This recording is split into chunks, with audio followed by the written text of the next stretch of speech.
So I noticed that prophylactic, if you can call him that, prophylactic um, television producer Norman Lear turned 100. And everybody is celebrating the fact that Norman Lear turned 100. 100 years. Yes. Happy birthday, Norman Lear.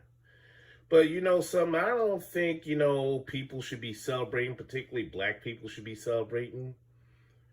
Because one, Norman Lear is a thief, and two, Norman Lear is a very jealous thief. And I'm gonna play a couple of these clips, so watch. The thing was, the Writers Guild only wanted to pay me minimums, okay? And what's happening was based on Cooley High. So I should have got whatever I wanted for what's happening. So ABC, Mike Eisner called me in and they wanted to do a series based on Cooley High. So I said, okay, but I don't want to go through what I went through at Norman Lear, the Tandem Production. So I wanted to produce it under my own production company.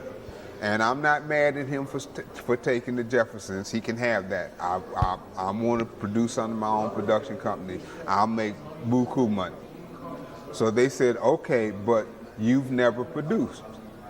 So you need some line producers. So I said, okay. So they said, your agent, Bernie Weintraub, he represents these two line producers, Saul Turtletop and Bernie Ornstein.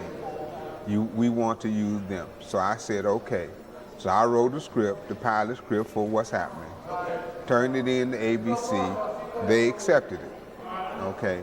When they set up the offices, it said toy production. And I was like, who the hell is toy production? Turtletop and Ornstein had gone out and formed a company with Bud York and Norman Lear's partner.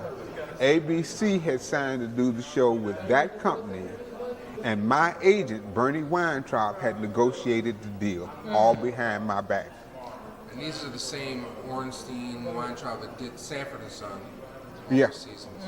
So I went to the Writers Guild, and the Writers Guild was into, okay, we can get you minimums. Because I had proof that I created Good Times, that I created George and Louisa the Jeffersons, that I created What's Happening. Just by the sheer fact that you created those characters entitled you To pay me. even if you didn't work on the Jeffersons series, Right, the fact right. that you created those characters Right. entitled you. Okay. So, but Norman Lear hadn't put my name on the credits at all, and I had proof. But the guild was into, we can get you minimums. And I felt I deserved more than minimums.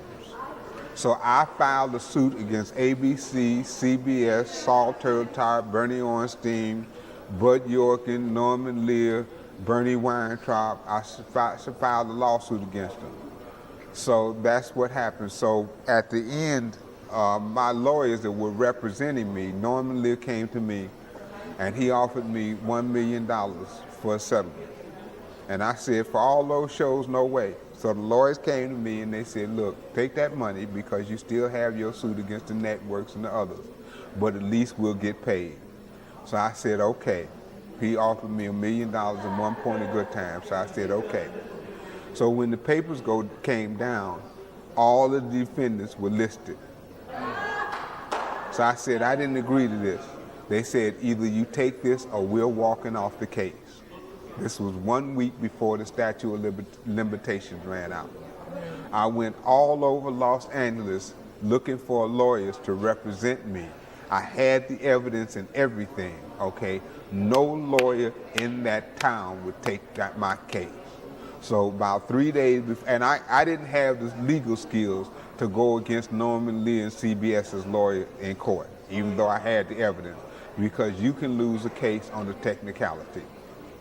Right. Okay. So this is the consequence of standing up for yourself. And that was the and none of this. The irony is, the DVDs are still in circulation. I know the show is still The actors Cosby don't- too. The actors don't make money either. Yeah, I know. It's just Yeah. Norman Lear is a racist, a hypocrite, a thief, and a liar. Okay. Now, the LA Times wouldn't print that, but I'll state it emphatically.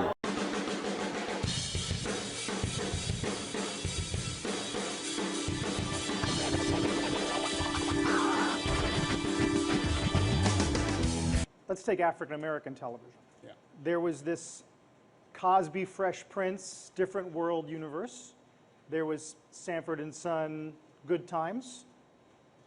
Empire is part of that more affluent universe. Does it matter to you how those come across? Which shows deserve to get watched more than the others? Well, it certainly mattered to me when I was producing. You know, I liked more what we did with the Jeffersons for the Moving On Up African Americans than Mr. Cosby did with the Cosby Show. I prefer the way we handle things over the way he handled things, and I even think that now. Why? What did you get right that he didn't? We got the humor in life. Far more than. I think he pontificated. I don't want to hit a guy when he's severely down. And I thought his show was wonderful, but our show was wonderful plus. So as you can see from the clips, Norman Lear, he's a thief, and 2, he's a player hater. And for those of you who are not up on history, there was a gentleman from Chicago by the name of Eric Monty, birth name Kenneth Williams, who came up with the idea of Good Times along with Michael Evans, who played Lionel Jefferson, the first Lionel on The Jeffersons and All in the Family. That was their baby. It wasn't Norman Lear didn't create that. Norman Lear developed that. And it says that as such in the credits. And the thing is, when Eric Monty was doing Good Times, when he was writing Good Times, they gave him hell and everything. I'm talking about the white writers gave him hell. Now, the black cast members of that show, they didn't give him as much hell because he was in tune with the subject. And by default, he made the white writers look incompetent, which they didn't like, and they brought that to the attention of Norman Lear.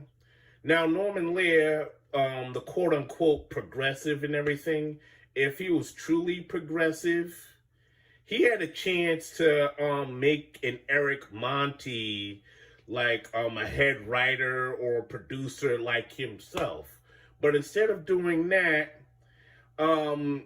he kept it in a slave and slave master relationship, a dynamic per se.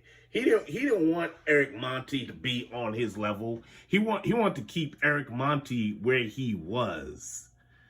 And my thing is this: you could tell that the white writers weren't really in tune with the subject matter of A Good Times.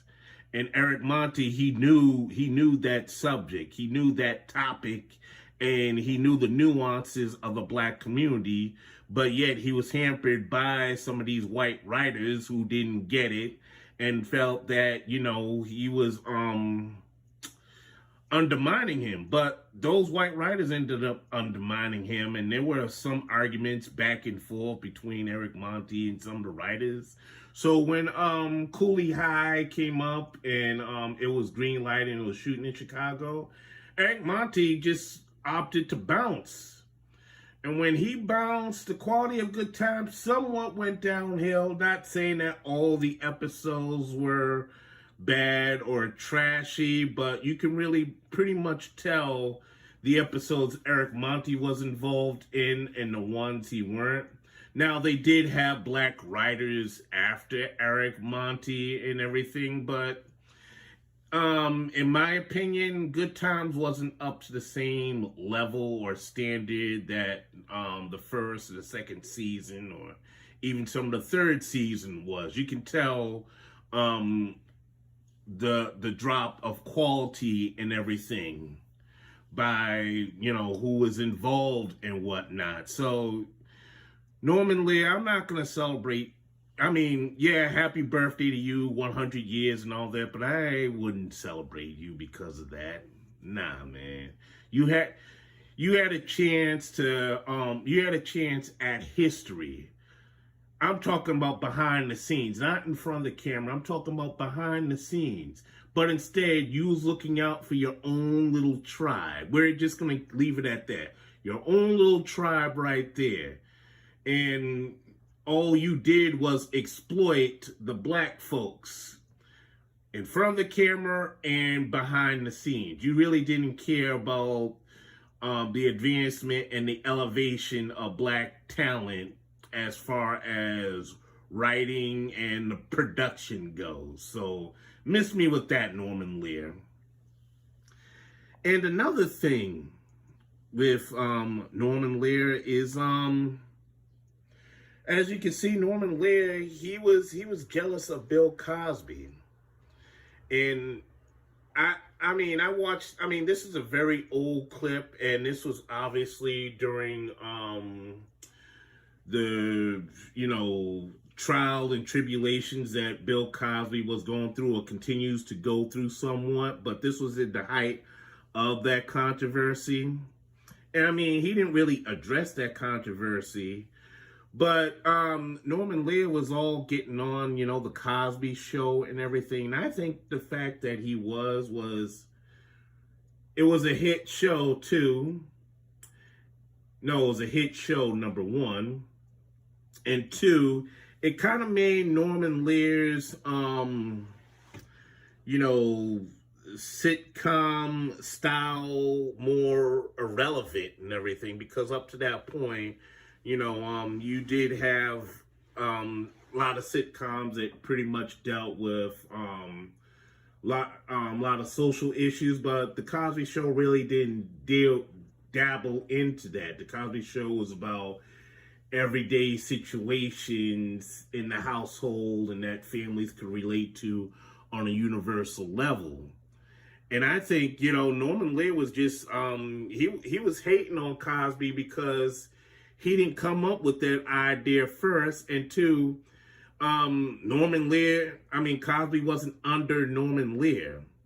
Now, maybe at some point in the past, Norman Lear wanted to do something with Bill Cosby.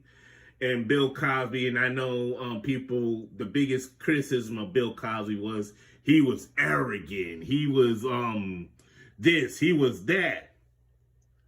Bill Cosby, it's okay for white talent to be arrogant and smug, but you have a black talent, somebody black being the same way, then it's a crime. The whole world stops spinning. So I don't get it.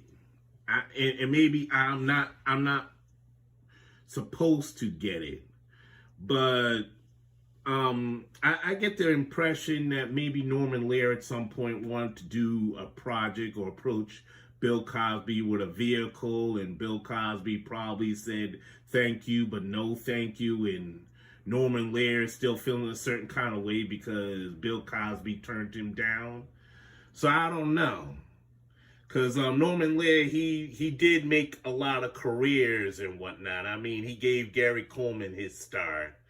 He gave a lot of people their starts and everything. In fact, he outlived most of the talent from his TV shows, or TV shows that his production company at the time was connected to.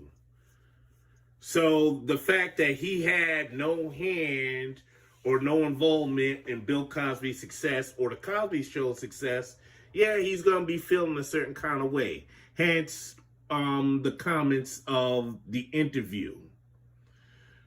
So yeah, I don't think people should celebrate Norman Lear's 100 years on this planet. Yeah, he made it to the golden age. He's in the triple figure stage and whatnot, but it's not to be celebrated. Who wants to celebrate a thief? I mean, if we want to celebrate a thief, we'll celebrate Christopher Columbus Day, not Norman Lear. So miss me with that. Miss me with the fake progressive pseudo-liberal known as Norman Lear. And that is all I have to say. So, audience, tell me what you think. This is Iron Will Media.